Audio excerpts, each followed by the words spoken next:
Imagine this. The President of the United States, loved by millions, riding through the streets, waving and smiling.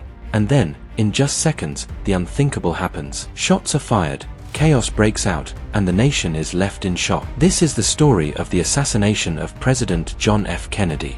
In the autumn of 1963, JFK was getting ready for re-election. He hadn't officially announced his run yet, but his campaign was already taking shape. He toured 9 states in less than a week, speaking about education, national security, and peace.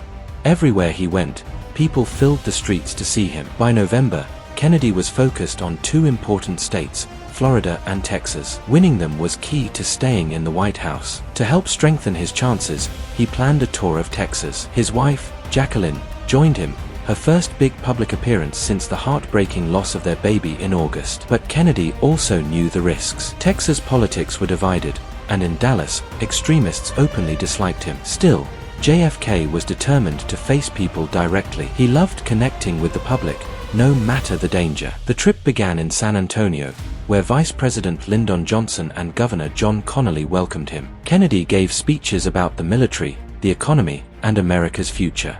Crowds were warm and excited everywhere he went. On the morning of November 22nd, in Fort Worth, he delivered a speech to the Chamber of Commerce. He spoke about America's strength in defense, space exploration, and leadership in the world. Then, he and Jacqueline flew to Dallas. At Love Field Airport, cheering crowds greeted them. The President and First Lady entered an open-top convertible for a 10-mile motorcade through Dallas. People lined the streets, waving and smiling as the car slowly made its way downtown. But at 12:30 p.m., as the motorcade passed the Texas School Book Depository, gunfire suddenly rang out. Bullets struck President Kennedy and Governor Connally. Screams filled the air as the limousine sped toward Parkland Hospital. Doctors fought desperately to save the president, but at 1 p.m., John F. Kennedy was pronounced dead. Governor Connally survived his injuries. Back at Love Field, President Kennedy's body was placed aboard Air Force One. Just hours after the shooting, Vice President Lyndon Johnson was sworn in as the 36th President of the United States,